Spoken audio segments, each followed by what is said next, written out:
Hello, నమస్తే అండి. మన గ్రాండ్ మాటికి స్వాగతం. ఈరోజు నేను చెప్పబోయేది సాబుదానా కిచిడి. దీనికి కావాల్సిన పదార్థాలు: సగ్గుబియ్యం ఒక 5 గంటల ముందు నానబెట్టి కడిగి 2 సార్లు శుభ్రంగా కడిగి నానబెట్టుకోవాలి. తర్వాత పెసరపప్పు, బంగాళదుంప సన్నగా బంగాళదుంప సరిపోతుంది. 1 కప్పు సగ్గుబియ్యానికి 1 కప్పు అరకప్పు పెసరపప్పు కూడా నానబెట్టుకోవాలి. రెండు కూడా ఒక 3 గంటల సేపు నానబెట్టి రెడీగా ఉంచుకోవాలి. తర్వాత ఒక మీడియం సైజ్ బంగాళదుంప చిన్న ముక్కల్లా కోసుకొని రెడీ చేసుకోవాలి. పచ్చిమిరపకాయ 2 పచ్చిమిరపకాయలు, కొద్దిగా కరివేపాకు, రుచికి సరిపడ ఉప్పు, పసుపు కావాలి. తర్వాత పొయ్యి ఆన్ చేసి మూకులో శనగపప్పు, మినపప్పు, ఆవాలు, ఎండుమిర్చి, జీలకర్ర వేసి వేయించాలి.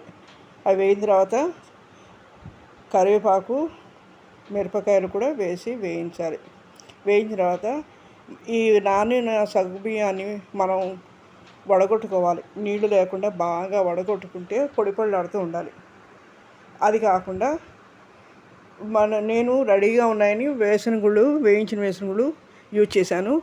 వేసిన గుళ్ళు కూడా 1 కప్పు వేయించినవి పెట్టుకుని అది కూడా పౌడర్ చేసుకుని రెడీగా ఉంచుకుని ఇవన్నీ వేయించుకుని తర్వాత బంగాళదుంప కూడా వేసుకుని పోపు దినుసులన్నీ వేసుకున్న తర్వాత వేగిన తర్వాత బంగాళదుంప ముక్కలు వేసుకుని దానికి సరిపడా ఉప్పు, పసుపు వేయాలి.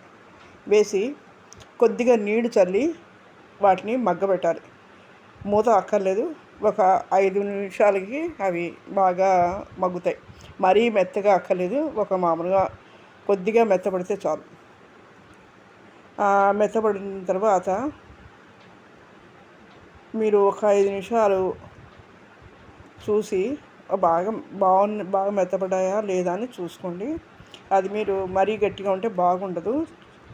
అదే పంట కింద గట్టిగా బాగుండవు. పంట కింద పడినప్పుడు అందుకని కొద్దిగా మెత్తపడాలి. మరీ మెత్తగా ముద్దలా అవ్వక్కర్లేదు, కానీ కొద్దిగా మెత్తపడాలి. తినడానికి బాగుంటుంది. అంతా వేగిన తర్వాత పెసరపప్పు కూడా వేయాలి. నీళ్లు చల్లడానికి సరిపోతే అది పెసరపప్పు వేయచ్చు, లేదంటే కాస్త నీళ్లు చల్లాలి. ఎందుకంటే కాస్త పెసరపప్పు ఉడకాలి. అది మరీ మెత్తగా అక్కర్లేదు, కొద్దిగా పలుకులో ఉడికితే చాలు. ఆ పెసరపప్పు వేసి మీరు దాన్ని అడికిపై కలిపి ఒక 5 నిమిషాలు ఉంచాలి. ఉంచినప్పుడు ఆ పెసరపప్పు కూడా సమంగా ఉడుకుతుంది.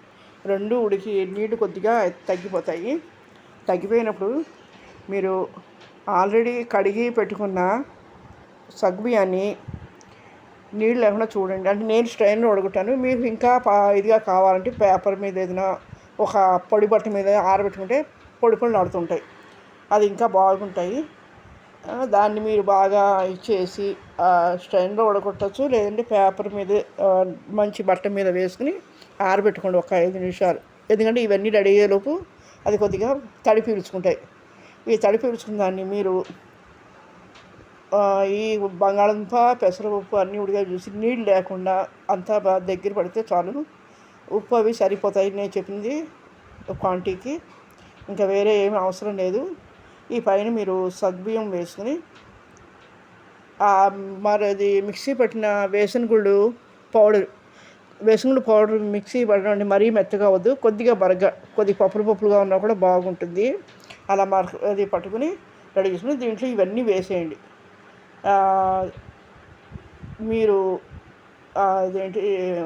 అది సగ్గుబియ్యాన్ని ఆరబెట్టిన సగ్గుబియ్యాన్ని వేసి ఒకసారి అడికిపై కలిపి ఆ తర్వాత ఈ వేసిన పప్పు పౌడర్ వేసి అడికిపైకి బాగా కలపండి. మొత్తం అంతా కలిపి చూసుకుని పొయ్యి ఆర్పేసి నిమ్మకాయ రసం పిండుకోండి. కావాలంటే పిండుకోవచ్చు, లేదంటే అక్కర్లేదు.